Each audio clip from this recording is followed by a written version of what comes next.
I'm not someone who gets easily rattled. I've always considered myself logical, practical, grounded. Ghosts, demons, conspiracies, none of that nonsense holds up under scrutiny. I moved into this apartment complex 6 months ago because it was cheap, quiet, and conveniently close to where I work. It had all the signs of a forgettable, temporary chapter in my life. That is, until I noticed my neighbor. I live on the 6th floor. A narrow hallway connects for apartments, 2 on each side, facing each other. Mine is 602. Across from me is 603. The first time I saw the man who lives there, I didn't think much of him. He was tall, maybe in his late 30s, wearing a black turtleneck and gray slacks. He was carrying a box labeled fragile into his unit when I passed him. I nodded politely. He didn't respond. I didn't see him again for almost 2 weeks. At first I assumed he traveled for work or was but gradually I began to notice strange things. His lights never turned off. Ever. Whether it was 2 in the afternoon or 3 in the morning. The sliver of light beneath his door remained constant. I know because I often work late, and I'd pass his unit on the way in. Always the same white glow. Always silence. The hallway is oddly quiet in general, but his apartment has a certain deadness to it. No footsteps, no voices, no TV or music. The building is old. You can usually hear the muffled sounds of life through the walls. But not from 603. It was like the apartment had been vacuum sealed. Then came the first incident. I had a bout of insomnia one night. I got up to make tea around 3:17 a.m. I remember because I glanced at the microwave clock. When I walked into the kitchen, I noticed movement through the peephole in my door. I crept closer. Across the hall, the man from 603 was standing in front of my door. Just standing there. Not knocking, not moving, just facing it. I froze. He remained there for what felt like an eternity, but must have been less than a minute. Then, without a word, he turned and walked back into his unit, the door clicking shut softly behind him. I didn't sleep that night. The next day I tried to rationalize it. Maybe he had the wrong door. Maybe he thought he heard something and wanted to check. Maybe he slept. I told myself all of these things, but none of them felt quite right. Especially because when I checked the peephole again later that morning, I realized something else. His lights had never gone off. I started keeping a journal. Not because I'm paranoid, but because I wanted to track the patterns, prove to myself that there was nothing odd going on. But the entries grew more unsettling with each passing week. March 6th, 1:42 a.m. light still on. No sound.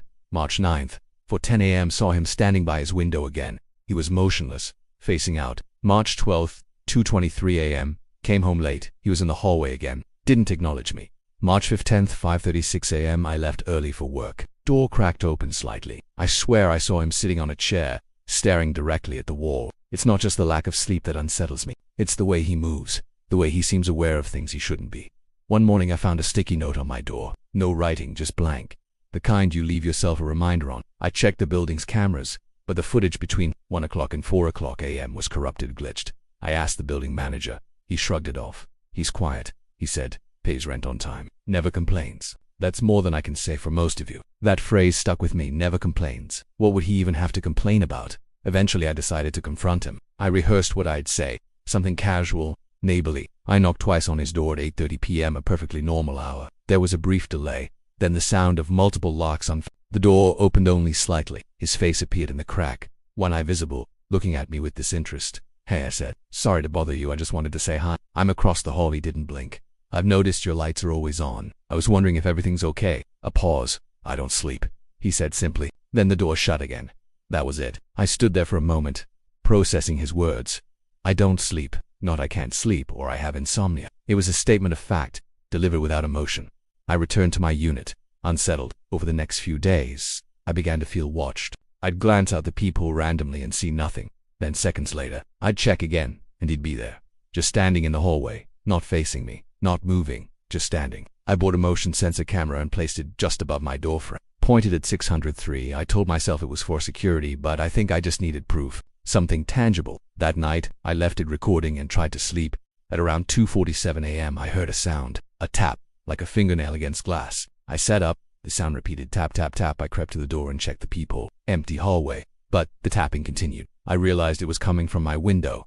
My apartment faces an alley. 6 stories up. There's no ledge. No fire escape. I approached slowly and pulled back the curtain. He was standing there, on the other side of the glass. 6 floors up, no balcony, no support. His face inches from mine. His eyes wide and unblinking. I screamed and fell back. By the time I gathered the courage to look again, he was gone. I checked the hallway camera footage. It showed him leaving his apartment at 2:35 a.m., walking calmly to my door. Standing there. Then the screen flickered violently and cut to black. When it resumed, he was back in his unit. I don't know how to explain this. I've looked up every possibility. Projection, hallucination, a sleep disorder. But I've been lucid say. I even got a full physical and psychological evaluation. Everything came back normal. He never leaves. He doesn't receive packages, no visitors. He doesn't seem to eat or drink. And still, every night, that light stays on. He doesn't sleep. And I don't think I'll be able to much longer either. After the night I saw him at my window, something inside me shifted. Not immediately, but over the following days, like a fog creeping across a calm lake, I started locking my bedroom door, not out of any rational concern, just an instinct I couldn't suppress. I covered the peephole with tape. I couldn't bear the idea of looking through it and seeing him standing there again, still and silent like a statue. I told myself it was a temporary measure, that I just needed a few nights of good sleep and I'd feel normal again. But sleep didn't come. It wasn't insomnia, not in the usual sense. I was exhausted, constantly. But every time I closed my eyes, I felt like something was watching me from just beyond the veil of consciousness. I started sleeping with the hallway light on, then the kitchen, then eventually every light in the apartment. I didn't want to be in the dark. I kept the curtains closed at all times. I unplugged the camera after checking the footage 3 nights in a row and finding that each time it glitched between 2 and 4 in the morning. No image, just static. I took the SD card to work and had a tech-savvy co-worker check it for corruption. He said the files weren't just damaged. They had been overwritten with frames of empty blackness, as if someone had manually erased them. But I had sealed the camera.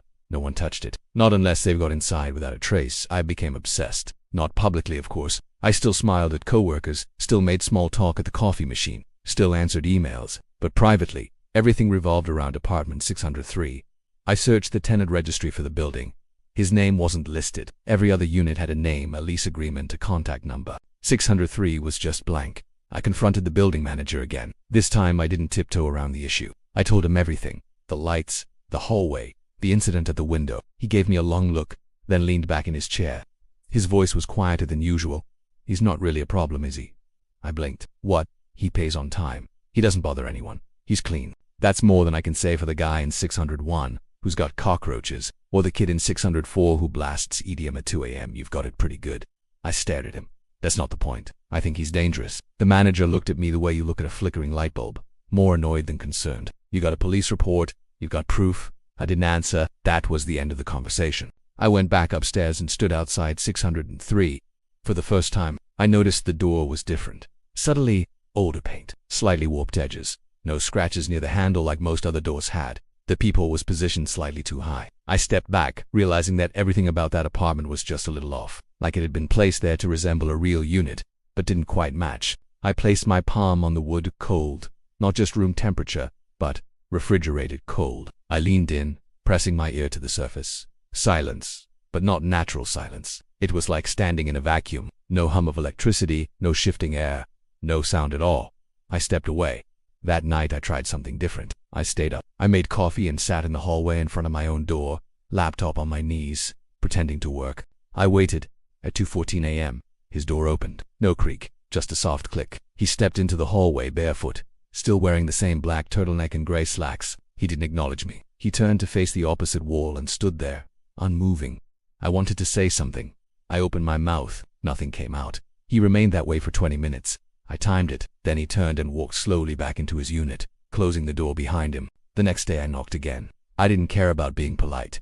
I knocked hard, repeatedly. No answer. I pressed my ear to the door again. Silence. I went to the building office and demanded to see the floor plans. The assistant on duty was new. She didn't know who I was or what had been happening. She printed out a copy. I took it home. My hands were shaking. According to the blueprint, Unit 603 didn't exist. There were only 3 apartments on my floor, mine 601 and 604. The space where 603 should be was marked as utility access. Electrical panels, crawl spaces, wiring, no living quarters. I stared at the plan for a long time. Then I went back to the hallway and measured the doors. From 601 to 604 was too long. There was clearly a 4th door. I touched 603's knob, still cold. I went back inside and locked everything. That night, I dreamt for the first time in weeks. I was in my bed, unable to move, while something stood over me. I couldn't see its face. I could only hear breathing. Slow, deliberate, human, but not quite right. I woke up drenched in sweat, gasping. There was a note on my pillow. Same sticky paper as before. This one had a single word written in sharp, blocky letters. Awake, I called the police. They came, asked questions, made notes. I showed them the note. They asked if I lived with anyone. I didn't. I showed them the footage. They reviewed it, shrugged, said it could have been tampered with. No signs of forced entry. They couldn't do much. One officer gave me a number for a therapist. Another said maybe I should stay with a friend for a few days. I tried. I packed a small bag and drove to my sister's place across town. I lasted one night. I kept waking up every 30 minutes, certain that someone was watching me through the window. Her dog growled at empty corners. I went back the next day. My apartment felt different. Colder, darker, even with the lights on. I checked 603. The light was still on. The door still sealed. I placed my hand on it again. This time I felt something on the other side. Movement, like someone was mirroring me. I snatched my hand back. I started writing everything down, not just in the journal but on my walls, scribbling dates and times and observations. My apartment became a map of madness. Still, I told myself this was logical. This was data. I was tracking patterns, looking for meaning. I set up a new camera, this one wireless and hidden in a smoke detector. I pointed it directly at 603. I left it recording for 72 hours. When I reviewed the footage, I saw him, not always moving but always there. Sometimes standing, sometimes staring at my door, sometimes sitting cross-legged on the floor, facing the camera directly. His expression never changed. At one point, for an entire hour, he simply stood with his hand raised, palm facing the lens. The image never distorted. It stayed clear, but I couldn't watch more than 10 minutes at a time. My hands would tremble. My breath would quicken. I felt like I was being dragged slowly into something I couldn't escape. One frame stood out. He was looking at the camera but not at it, through it, as if he knew I was watching. As if he had always known. That night, all the lights in my apartment went out at once. No warning, just instant blackness.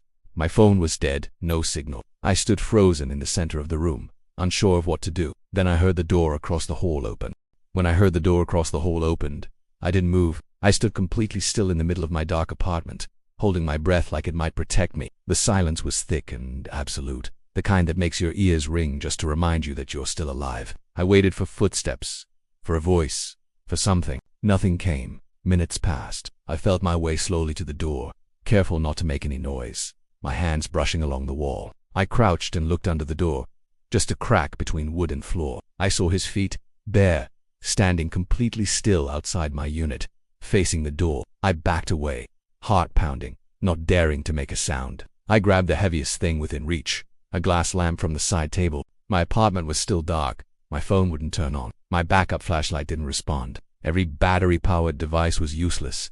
I waited in the living room for what felt like hours. The apartment remained cold and silent. At some point, I must have fallen asleep sitting upright, because I woke up with a jolt, the lamp still in my lap. The lights were back on. My phone was charging again. The hallway was empty. I opened my door and looked across. 603 was closed as always. The light under the door glowed steadily. I should have left right then. Should have packed a bag and never looked back, but I didn't. I went to work. I came home. I kept living in that place, because somewhere deep inside I was afraid that leaving wouldn't help, that whatever was happening wasn't limited to that apartment, that he might follow, or worse, that he wouldn't need to. That night I made a decision. I had to know what was behind that door. If the floor plan said 603 didn't exist, then either the blueprint was wrong or the apartment was. I took the day off work and waited in the hallway, sitting cross-legged in front of 603 like he had once done, outside my door. No one came in or out. I knocked once, firmly, no answer. I tried the handle, it didn't budge. I listened, no sound. I returned to my apartment and watched from the peephole.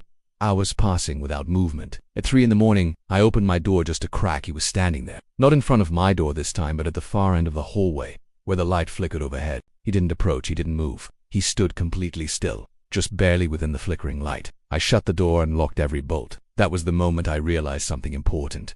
I had never seen him blink. I reviewed the footage again. Every appearance, every moment recorded. His eyes remained open, wide, empty. Alert.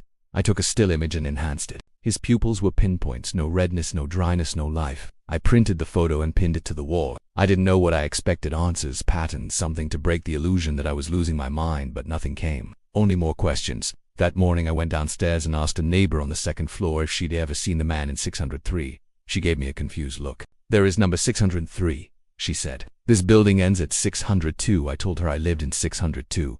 She laughed nervously.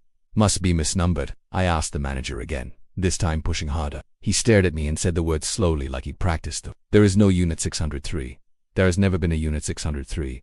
I pulled out my phone to show him the door, the pictures, the hallway. He didn't look. Instead he called for security. I left before they arrived. Something had changed, not just in the building, but in the people around me. Everyone I asked either brushed me off or insisted 603 wasn't real. I felt like I was slipping into some kind of isolated delusion. But I wasn't alone. Not entirely that night. I got a note under my door. The handwriting was messy, rushed. It said to see him too. Come to 204. I didn't hesitate. I went downstairs, knocked on the door of 204. A man in his 60s opened it. He looked tired, eyes sunken, a faint tremble in his hands. He let me in without a word. His apartment was dim and cluttered, blinds shut tight, every reflective surface covered with newspaper. He poured me tea without asking and sat across from me. You've seen him, he said. I nodded. He doesn't sleep, I said. The man's lips tightened. He doesn't blink. He doesn't breathe. He isn't supposed to be here. I asked what he meant. The man looked at the covered window. My wife used to talk to him. She thought he was just lonely. Then she started getting notes, waking up with bruises, talking in her sleep. One night she walked out the front door and never came back. No one saw her leave. No camera caught it. Her clothes were still here. Her phone was on the table. He paused. The building said she never existed. I blinked where they erased her. From the lease. From the mail. Even the power bill changed names. The neighbors forgot her. I remember because I won't forget. He gripped his teacup so tightly it cracked. I asked why he stayed. Because if I leave, he might follow. And if I forget he wins? I left 200 for shaken. I had proof now, or at least shared experience. But it brought no comfort. That night, I watched the hallway again. At 3:12 a.m., his door opened. This time he didn't step out. He just stood in the doorway, looking directly at me. The hallway light didn't flicker. It dimmed, steadily, until all I could see were his eyes. I closed the peephole. I couldn't take it anymore. I started unscrewing the bolts on my side of the wall. If 603 wasn't supposed to exist, I'd break through and see for myself. It took hours. My hands bled. The plaster crumbled slowly, revealing old brick behind it, not drywall. Not what should be there. I kept chipping. Eventually I reached a small cavity, just large enough to peer through. I shone a flashlight and nothing, just black, like the space beyond the wall didn't exist. I leaned closer. That's when I saw the eye, staring back at me through the hole. Wide open, unblinking. I fell back, screamed, ran out into the hallway. The door to 603 was wide open. Inside was darkness, a room that should not exist. I stepped forward. Just one step. I felt cold air against my face. Then something moved within. Not a person, not a figure, just movement, like space shifting, bending. The pressure in my head grew unbearable. My vision swam. I staggered back and slammed my own door shut. I didn't sleep. I didn't even sit down. I just stared at the crack under the door, watching the light beneath 603 blink out for the first time in months. Everything in me wanted to believe it was over. But the next morning, when I opened my door, there was a new sticky note on the floor. This one said, "You're almost awake." I stared at the note on my floor for a long time before picking it up. You're almost awake. The handwriting was the same as before, sharp and clean and deliberate. I turned it over blank. I placed it on the table with the others and sat down, trying to slow my breathing. For the first time in weeks, the light under 603 was gone. The hallway was quiet. No movement, no flickering bulbs. I thought I would feel relief, but instead there was only dread, emptiness, like something important had shifted and I was the last to notice. I went to work. I tried to act normal. Everyone greeted me like always. My manager reminded me about the budget report. I nodded and told him I'd get it done. I looked down at my desk. The monitor was off. The keyboard was unplugged. The power light on the tower wasn't even on. I looked around. No one else seemed to notice. Their screens were dark too. Their phones black. Their lips moved in silent conversations. I stood up and walked out of the office. No one stopped me. The elevator didn't work, so I took the stairs. They spiraled down forever. I stopped counting after 20 flights. When I pushed open the door at the bottom, I was back in the hallway outside my apartment. The carpet was soaked. The air smelled like metal. The light above 603 flickered once and died. I turned to my own door. It was open. I didn't remember leaving it that way. Inside, the walls were blank. All my writing was gone. No marks, no tape, no camera. The sticky notes were gone too. I opened my closet. Empty. I opened the fridge. Empty. The windows were gone. Where they had been was only wall. I stepped back into the hallway. I walked to 603. The door was still closed, but now it looked normal. No cold, no warping. I knocked once. The door opened by itself. Inside was my apartment. Not a copy. My actual apartment, down to the chipped mug on the counter and the dent in the wall I had made while moving furniture. I stepped inside. Everything was the same, but reversed. Mirror images, the furniture, the layout, even the carpet stained by the bathroom. I turned around. The door had vanished. I was alone. There was a figure sitting on the bed. I approached slowly. It was me, eyes open, unblinking. The copy didn't move, didn't react. I reached out a hand and touched its shoulder. Cold. I leaned in close. Its lips moved. Awake. I stumbled back. My head throbbed. I fell to my knees. The walls began to bend inward, not physically, but in perception. My balance shifted. I closed my eyes, and when I opened them, I was back in my own bed. Daylight poured in through the window. Birds chirped. My phone buzzed with messages. I sat up. Everything looked normal. The calendar on the wall showed the correct date. My email was full of unread work reminders. I stepped into the hallway. 603 was gone. Not boarded up or sealed. Just a blank wall between 602 and 604. I knocked where the door should be. No sound. I visited the manager. He greeted me like he had never seen me before. I asked about 603. He smiled kindly. "Sir, there's a number 603 in this building. There never has been." On the way out, I passed the old man from 204. He didn't recognize me. He looked calm, happy even. His window blinds were open. I walked through the neighborhood. Familiar buildings stood where they always had. The park was full of families. Nothing looked wrong, but I felt wrong, like I had been shifted 1 inch to the left of reality. I returned home. My fridge was stocked again. My laptop powered on. My calendar showed my birthday in a week. I didn't remember ever setting it. That night I dreamt again. I was in a white room with no doors. The man from 603 was there. He sat on a chair that wasn't connected to the floor. His eyes locked on mine. He smiled. "You should have left it alone." I tried to speak, but no sound came out. He leaned forward.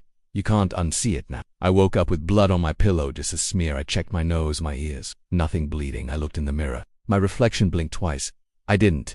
I smashed the mirror. The pieces on the floor showed different angles. Some of me, some of the man, some of something else. I collected the largest shard and placed it in a drawer.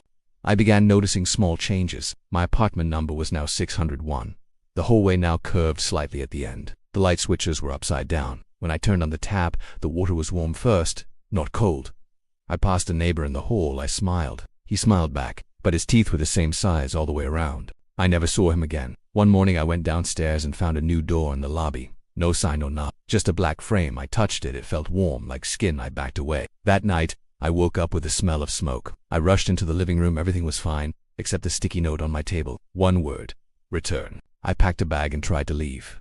My car wouldn't start. My phone screen was a blank white glow. I walked. I made it 3 blocks before every road curved back to the building. I screamed. No one looked. No one answered. The windows in the buildings I passed were painted on. The people inside didn't move. The world was a set. I returned home. I tried burning it down. The fire went out after 2 seconds. No smoke, no heat. I screamed again. Nothing. I sat in the hallway for hours. Then the light above me flickered slowly, rhythmically. It spelled a word in Morse code. Awake. I laughed. Loud and long. It echoed too far for this hallway. I banged on the wall where 603 had been. Nothing. Then a crack appeared. Just a hairline split in the surface. I pressed my fingers to it. It widened. The door returned. I opened it. Inside was darkness. Not absence of light, but presence of something else. I'm still falling, still sinking, still watching. I see my apartment sometimes. I see other versions of me, some screaming, some silent. One just stares back. I think I'm him now. I think I always was. I don't know if this is a dream or if the dream was the life before this. But I'm not alone here. He's here too. He never left, and he never sleeps.